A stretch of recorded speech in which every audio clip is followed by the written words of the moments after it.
اعوذ باللہ من الشیطان الرجیم، بسم اللہ الرحمن الرحیم۔ السلام علیکم ویورز، امید ہے کہ آپ خیریت سے ہوں گے۔ ایک بار پھر آپ کی خدمت میں حاضر ہوں جناب۔ آج ہم اسلامک ٹاپک کو لیں گے کہ غسل کے فرائض کون کون سے ہوتے ہیں۔ آپ دیکھتے ہیں کہ جب ہمیں پاکی کی ضرورت ہوتی ہے، جب ہم پاک ہونا چاہتے ہیں، ٹھیک ہے، تو اس وقت ہم پر جب غسل جو ہے وہ فرض ہو جاتا ہے تو ہم غسل کس طریقے سے کریں کہ ہم پاک ہو جائیں گے۔ اکثر آپ کسی دریا میں چھلانگ لگاتے رہیں، ٹھیک ہے، اور آپ پورا جسم آپ کا گیلا ہو جائے، آپ بالکل جو ہے تو آپ یہ سمجھتے ہیں کہ ہم نے نہا لیا، لیکن یہ جو ہے وہ نہانا نہیں ہے، بلکہ آپ نے جب تک نہانے کے فرض، غسل کرنے کے فرض جو ہے وہ مکمل نہیں کیے، تب تک آپ کا غسل قابل قبول نہیں ہے۔ آپ اس وقت تک پاک نہیں ہو سکتے جب تک اس کے فرائض پورے نہیں کرتے۔ جس طریقے سے آپ نماز کے اندر فرائض مکمل نہیں کرتے تو آپ کی نماز مکمل نہیں ہوتی، اسی طریقے سے آپ جب غسل کرتے ہیں تو آپ کے غسل کے فرائض اگر پورے نہیں ہوں گے تو پھر آپ کا غسل بھی جو ہے وہ مکمل نہیں ہوگا اور آپ پاکی حاصل نہیں کر سکیں گے۔ تو سب سے پہلے تو یہ بات ہے کہ آپ نے اگر آپ کے جسم پر اگر کوئی نجاست وغیرہ لگی ہوئی ہے تو سب سے پہلے آپ نے کیا کرنا ہے، نجاست کو دور کرنا ہے، ٹھیک ہے جی۔ جسم پہ اگر کوئی نجاست وغیرہ لگی ہوئی ہے، ظاہری طور پر نظر آ رہی ہے، تو پھر آپ نے کیا کرنا ہے، نجاست کو جو ہے وہ دور کرنا ہے، اس کو دھو لینا ہے پانی کے ساتھ۔ اور پھر اب 3 فرائض ہیں۔ کتنے فرائض ہیں جی؟ 3 فرائض ہیں، غسل کے 3 فرائض ہیں۔ اور سب سے پہلا جو فرض ہے وہ ہے جب آپ نہاتے ہیں، ٹھیک ہے، تو یہاں پہ ایک لطیفہ بھی آپ سے شیئر کر دوں کہ جب ایک اسٹوڈنٹ سے پوچھا گیا کہ بیٹا بتائیں کہ غسل کے کتنے فرائض ہوتے ہیں، تو وہ کہتا ہے کہ 3 ہوتے ہیں۔ تو استاد خوش ہو جاتے ہیں کہ اس کو پتہ ہے، کہتے ہیں جی بیٹا بتائیں، ساری کلاس کو متوجہ کرتے ہیں کہ یہ اس کو پتہ ہے جی غسل کے 3 فرائض بتانے لگا ہے۔ تو وہ کہتا ہے ایک پانی ہے، صابن ہے اور تولیہ ہے، ٹھیک ہے جی۔ پانی اور صابن، اور آخر میں آپ جب نہا لیتے تو آپ جسم کو صاف کرتے ہیں، وہ تولیہ ہے۔ تو اس طرح سے نہیں سمجھنا، ٹھیک ہے جی۔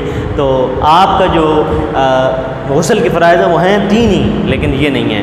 سب سے پہلے جو آپ نے غسل میں بات یاد رکھنی ہے وہ ہے غرارے کرنا۔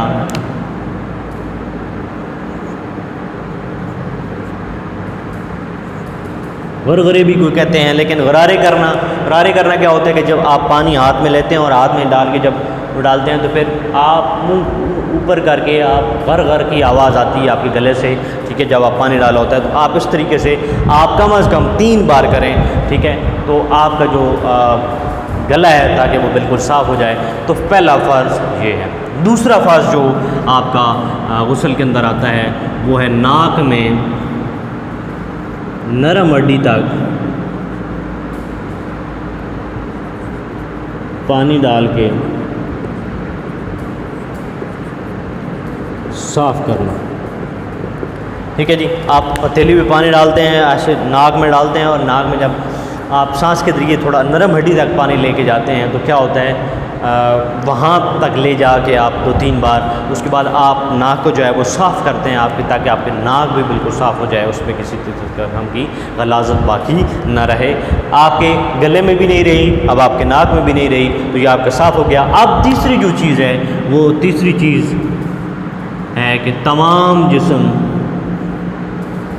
یا آپ مکمل جسم آپ کر لیں، جسم پر پانی بہانا، لیکن پانی اس طرح بہانا کہ ایک بال برابر بھی جو ہے وہ جگہ سوکھی نہ رہے، ٹھیک ہے جی، بلکہ تمام تر ہو جائے، بالکل آپ کا جسم سارا کا سارا جو ہے وہ پانی سے تر ہو جائے، تو پھر آپ کا جو ہے یہ جو ہے فرض پورا ہو جاتا ہے۔